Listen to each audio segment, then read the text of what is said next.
Shafia Pirzada. Welcome to another exciting episode of Masala Magic Kitchen, where every bite tells a story. Today, we are diving into the world of design, the art that shapes the space where we gather, connect, and savor unforgettable meals. Our guest is none other than Alicia Moore, an industry renowned designer whose incredible portfolio includes iconic projects like Pearson Airport, a floor of the CN Tower, and the beautiful Grand Mehfil restaurant. So, welcome Alicia Moore at Masala Magic Kitchen. Thank you. Happy to be here. Tell us about your journey into the designing world and what inspired you to pursue it as a career.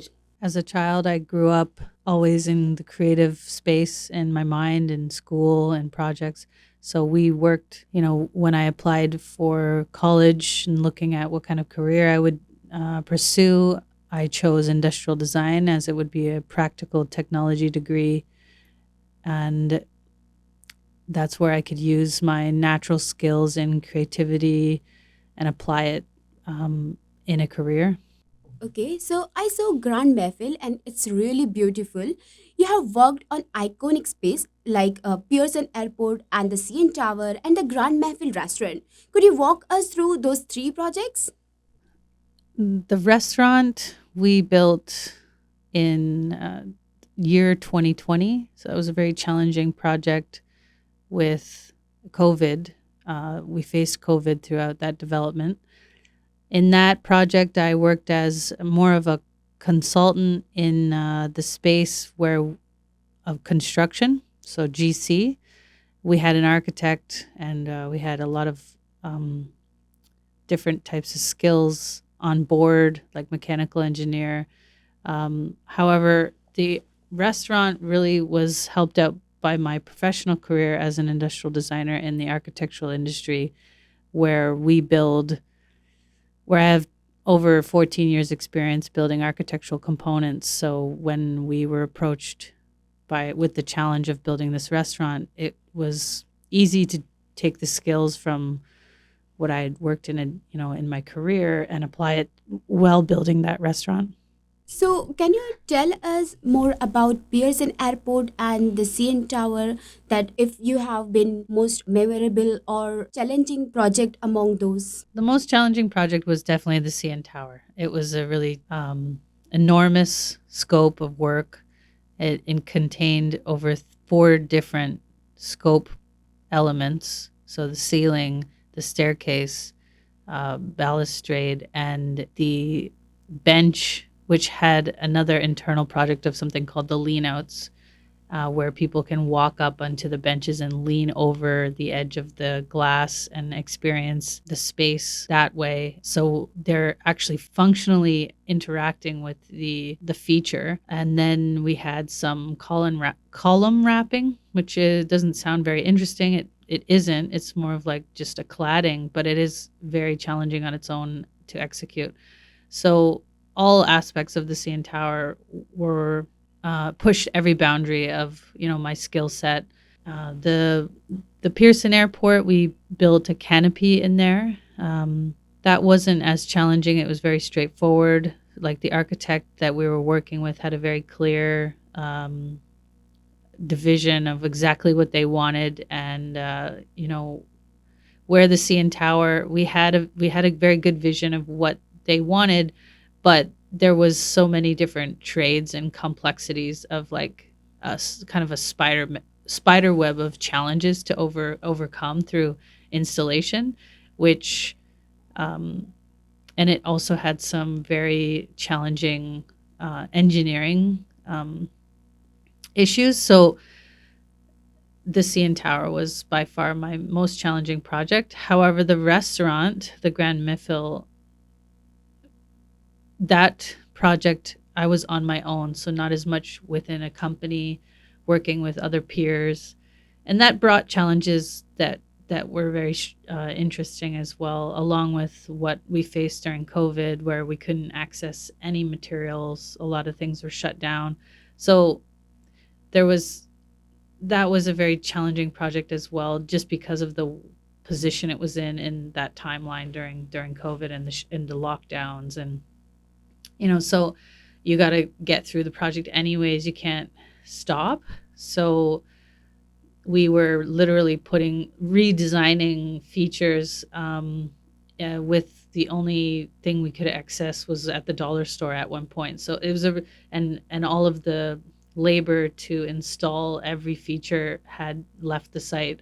So it was just me and the client in our little COVID bubble, literally building everything ourselves and trying to survive that. So that was definitely another challenge in of itself.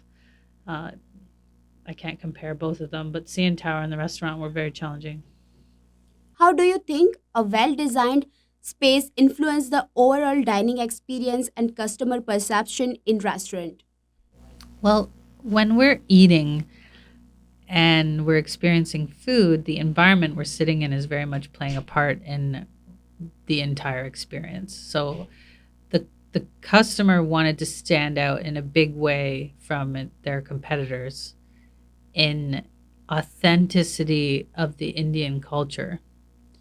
So if you taste the food at the Mefil, sorry, in the Grand Mefil, when you taste their food, you will taste authenticity. So they fight very hard to maintain quality. So they needed an environment that matched that,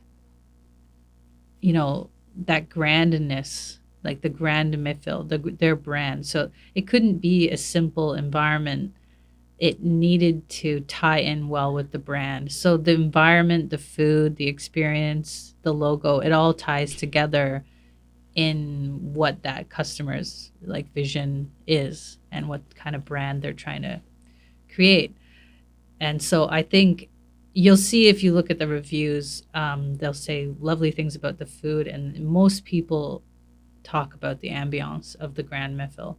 For aspiring designers interested in restaurant design or other large scale projects, what advice would you give to help them build their portfolio and skills? There are so many different variables and different consultants that you need to bring onto the table to be able to. I can't know every aspect of a restaurant, even though I built one, and then we're in the middle of building a second one right now. So I don't know. You have to work with other people. Everybody wears a different hat, so you have to, like, you can lead a team, but essentially everybody's involved, and you have to um, gain experience to know which type of person you need. And so you do that through either getting a job and working on various multiple projects and kind of getting your feet wet in, and how would you get such an excellent job? You would push yourself to develop an extraordinary portfolio or do plenty of research to be able to, display that you have these skills worth investing in and growing as a junior into, a senior.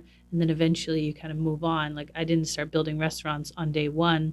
I started in a custom designer position where I was detailing, and I learned a lot along the way.